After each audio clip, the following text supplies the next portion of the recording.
Welcome, one and all, to another session of Stelmo's Rants and Raves. I'm Stelmo. Let's just jump right in there. So, I guess it's a matter of deja vu. You know, I, I I don't get at all what's going on in Iran.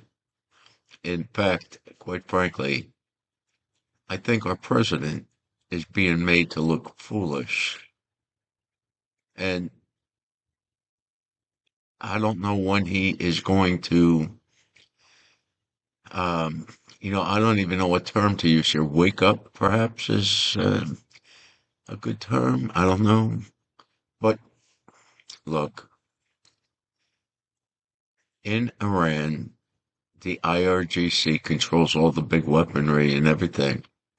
And to exclude them from the peace negotiations, and again, I have a hard time calling it peace negotiations because this is more or less what it appears like is they're just negotiating the terms of the surrender. And it's not the Iranians who are surrendering, it's the United States. Our president wants out of there. It's clear to everybody that he wants out of there. And the Iranians are just being the same Iranians that we've had out there for close to 5 decades now. And they have no real desire for peace. They kind of view themselves as the world champions, and they're always going to be a problem because they're religious zealots. They believe God is on their side. And so, nobody else, none of the Republican pundits are talking about this. And I find it problematic because this is why, in a longer term, the Republican Party ends up losing so often because they just can't get anything done, it seems. And what has the president done now that I think is so egregious in Iran? Well, he stood down our naval blockade.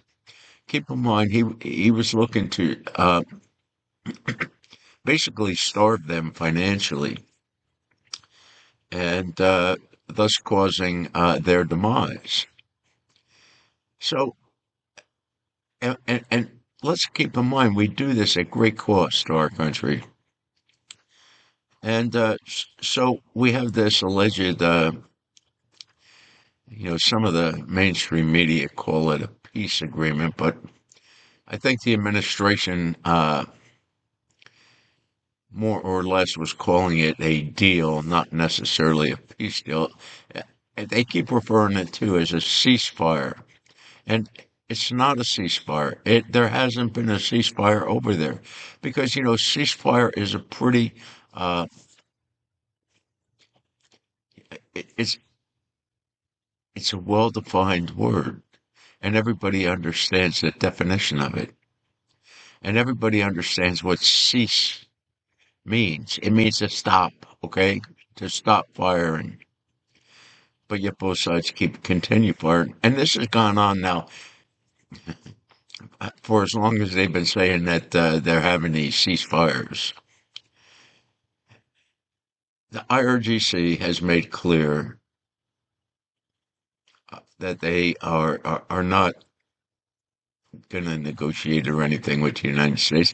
They're going to move forward. And after we stood down and allegedly opened the Strait of Hormuz, the first ones out were all the Iranian ships with all that oil that they sold.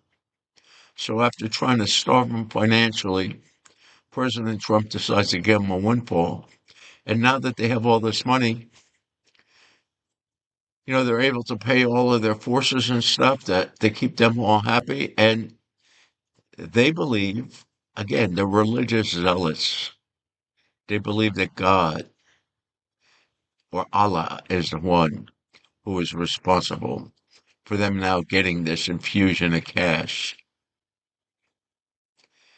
And in the meantime, we blow something up they blow something up, and and the risk. I've said this before, and I'm going to continue to say it. The big risk right now that President Trump faces is if the Iranians are able to, let's say, get lucky with one or two of their missiles or drones or whatever it is that they're firing, and they take out something over there in the Middle East that's going to cause a type of irreparable harm. You know, I read an article that was talking about how the damage to our military facilities that we have throughout the Middle East that have been targeted by the Iranians have suffered far worse damage than we're publicly admitting to. You know, we're dealing with an evil um, force over there. And the president needs to end this. And the only way that he's going to successfully end it is to go in and take out the IRGC. I don't think it's that hard of a task. I really don't. You know, I don't think that they have at this point in time a central government. You know, we started out this, call it a war. And when we did, we had the support of the Iranian people, the vast majority of the Iranian people. Somewhere probably around 90% of the Iranian people supported our going in there. They thought that their freedom was at hand and that the United States was their savior. And Donald Trump had the opportunity to go down in history as the greatest president of all times. But I think he's now destroyed that. And if he doesn't fix this soon, he's going to be near the bottom of the list. Because now we have the Iranians coming out and saying, yeah, we're going for nuclear weapons. They decided, oh, let's not hide it anymore. Let's just come right out and say it because they see the weakness in the president's position. You know, he wants to be known as the president of peace. Well, unfortunately, historically, uh, these leftist loons, you know, aren't looking for peace, okay? They're looking for the great jihad, the spread of Muslim or of Islam, where people are given two choices. You either convert and become an active participant in Islam, or you are sent for mortuary services. And that's it. And that's what they believe. And there's nothing the president's going to do to change that because, again, they're religious zealots. And there hasn't been a peace. And, you know, now it's been perhaps 2 months ago already when the German chancellor come out and said that, you know, the Iranians were really playing the United States. And Donald Trump got all mad. He's going to pull troops out and everything. And the reality is that the German chancellor was being honest. He was seeing what was going on and he was just an observant making this comment. And it's a pretty accurate comment, Mr. President, because anybody who has open eyes and is watching what's going on realizes that you've been played. And you continue. You know, you keep coming out, I'm going to blow the country off the map. This, that. You know, it doesn't work with these people. It doesn't work. And it really shows your weakness. And I fear, what I fear is our enemies are watching us saying, "Oh, this Donald Trump, he's a peace guy. He doesn't like confrontation, so we're going to be taking advantage of that." And that's what I expect to happen. I hope I'm proven wrong. And of course, let's talk about why this is happening because nothing here has changed. The president, I believe, has been informed about the economic calamity that the world is going to be facing. And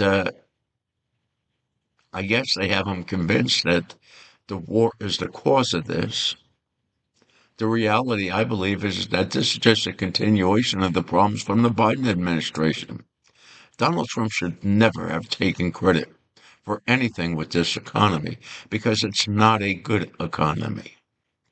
And the government can keep lying all they want, and they're doing such a disservice. And what's going to be the result? Well, look at New York with Mondami. Look at all these other socialist candidates that keep getting elected. And now they're raising, people are starting to raise the alarm bells.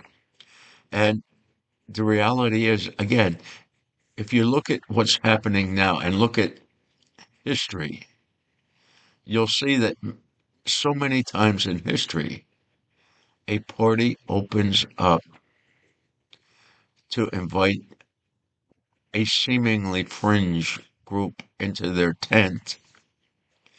And then the next thing you know, they kick the regulars out of the tent and they take over.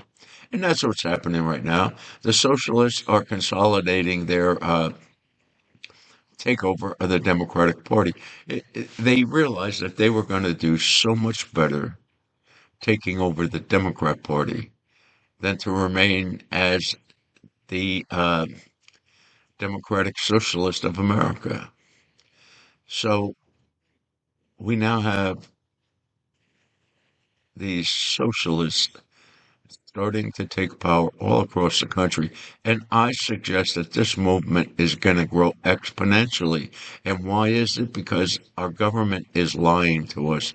They've been lying to us about the inflation numbers ever since the inflation problems started back in the Biden administration. It's been a continual growth in the cost of goods that people are purchasing every day, goods that people need. And, you can lie about the inflation, but you can't fool people when it comes to the economy because the economy is something that they live day to day. They see what's going on. They know what's happening in the jobs market. You can go out there and claim there's 25 trillion jobs, but if people can't find them, and if they're not bringing in the money they need to bring, it's going to be a problem. And this is a growing problem because inflation is higher than whatever raise, assuming even that they get a raise in their pay, is not keeping up. And these people are falling further and further behind. Many of them have unpaid bills. Home foreclosures are on the rise. People they're tapped out. They're tapped out. And I will say, they have gotten the price of gas down. But, we have a sort of like a conflux of issues. And yeah, the price of gas has come down, but it's still above where it had been. And we haven't seen, uh, I'll call it the secondary inflation, that it just takes time for the rise in the cost of energy to filter through all the different levels it has to get to. And so for months now, we're going to be seeing this increase in inflation.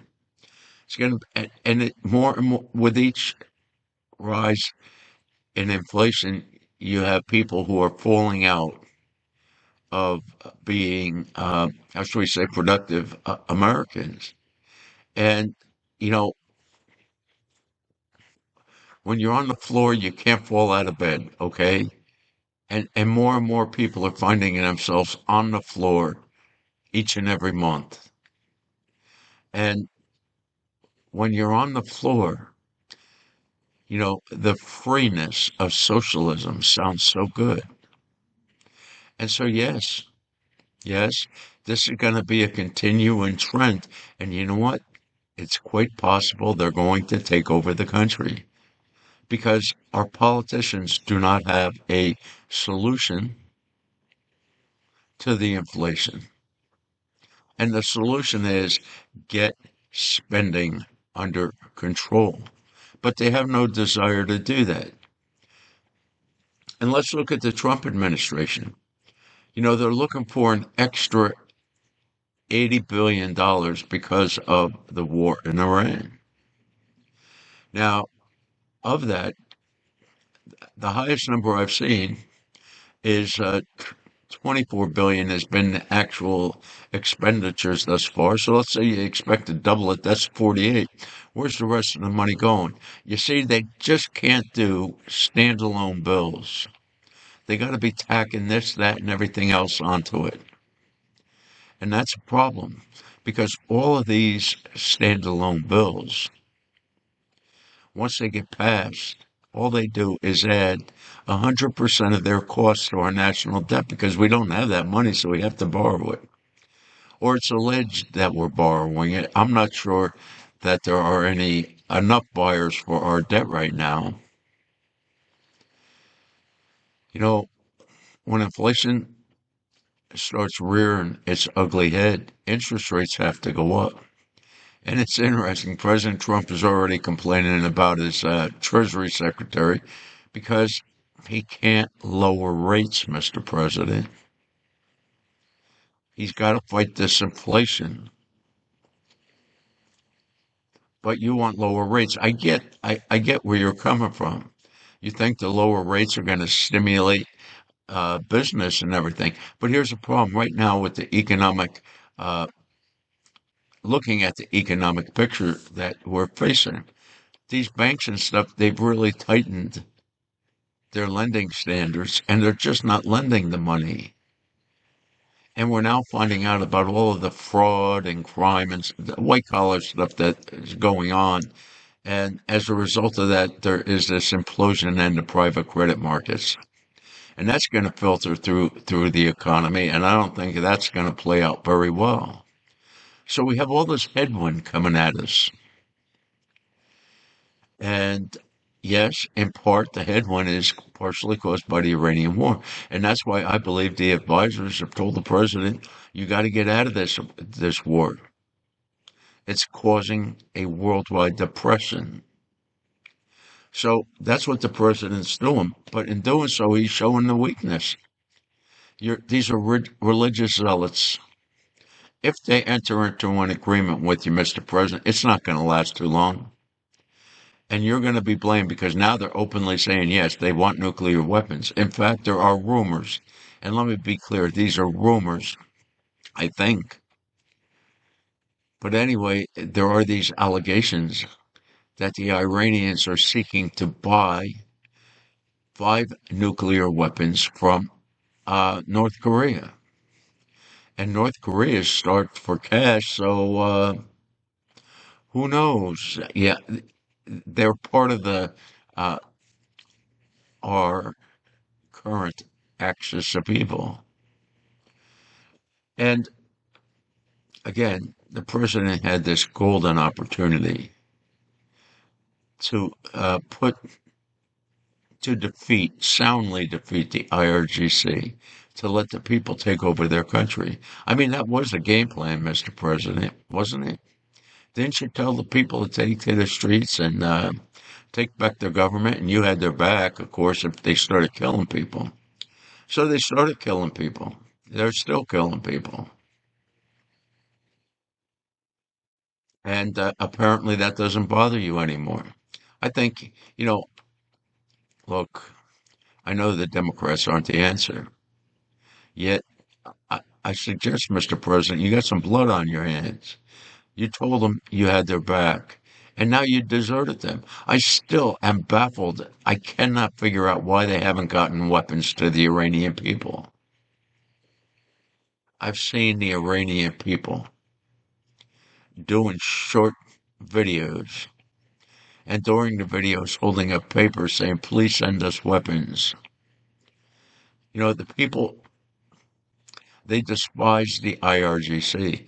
And Mr. President, if you allow them to remain in power, you are going to lose for a generation or two or three the Iranian people.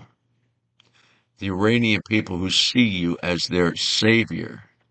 They're now wondering, hey, was this guy playing us? And that's what it looks like, Mr. President. It looks like you played them.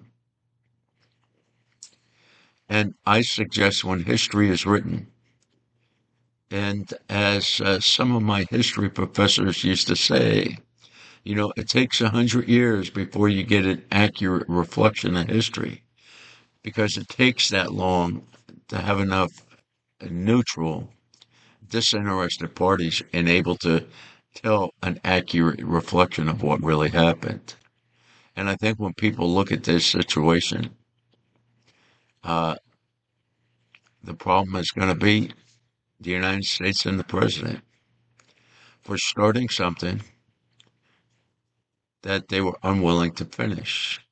I get it. They're terrified of putting boots on the ground. Well, uh, you know, if, Mr. President, you were told that the bombing campaign alone was going to do it and it hasn't done it, well, sounds to me that some people might need to be fired. But we don't see that happening as well. We don't, all we see is this continuation of the nonsense. And today's Monday. Yeah, I'm a little remiss here. I should have looked at what the markets are doing here in pre opening trading, and I suggest it could be a bloodbath today. Then again, people are going to say deja vu. It's the same nonsense we've been going through now for a couple months. The only difference is now the president's providing money and funds to these people. So the way they look at that is hey, this is, Allah. He has provided us all this great money. And we're now going to put that money to use. And you, Mr. President, you are very, uh, it's unclear what exactly you're going to do. I know yesterday they were showing the flights from America to the Middle East, which uh, they're saying were in a greater number than prior to the start of hostilities the first time. And I don't know if this is because you're actually planning something or it's just another one of your scare tactics, like when you say, I'm going to blow the whole country up. Well, Mr. President, if you do that, you'll probably not only be impeached, but removed from office. Because we all know that the only way you're going to blow that whole country up is to use nuclear weapons. And history will really, really not be kind on you if you go that route right now. And so it seems to me there's a simple solution. End the war, do what's necessary. Yet, I think they got to put boots on the ground. But do I think it's a big thing? Do I think that it is something that's going to mirror what happened in Kuwait, Operation Desert Storm? No, I don't think so. I think, we have two divisions. We have the 82nd Airborne Division, and we have the 101 Air Assault. And both of these are qualified with air assault, which enables them to rappel out of helicopters. And I think all we have to do is use small groups of soldiers to take on these IRGC strongholds. There's only a few of them throughout the country. They lost a ton of people during the bombing campaign. The Department of Defense released a number of videos and showing them uh, blowing up various military vehicles and the like. And most of these were manned, and with each takeout of the equipment, we're also taking out the personnel. So, you know, I've said before, and I'll always say, I get my uh, news on what's happening in the Iranian theater from 2CTV. And 2CTV, I mean, it just does a great job of showing what's actually going on. The stuff our mainstream media uh, is not putting out there. And I ask myself, why aren't they putting some of this stuff out there? Because it certainly doesn't make our president look good. And we know the mainstream media is not far from being anything close to being pro-Trump.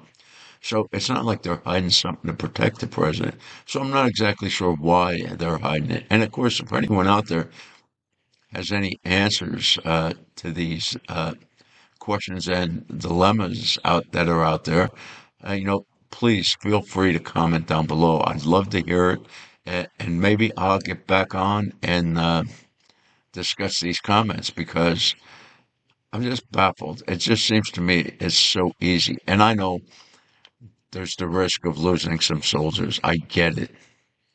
I spent 6 years in the Army. I know that it's all volunteer force. Nobody twisted anyone's arm to be there. And yes, sometimes people die, but sometimes even in peacetime, during training missions and stuff, you have soldiers, sailors, Marines dying. Perhaps not in great number, but I don't think any great number is going to die in Iran. I think,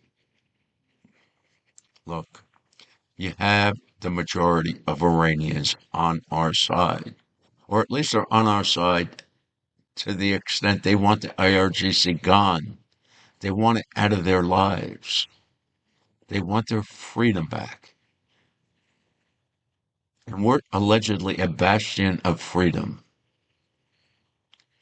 But yet, for some reason, after promising the Iranian people, you're reneging on those promises. And ultimately, you're going to have to go in there because they're going to keep embarrassing you. And I don't care, maybe you like the embarrassment.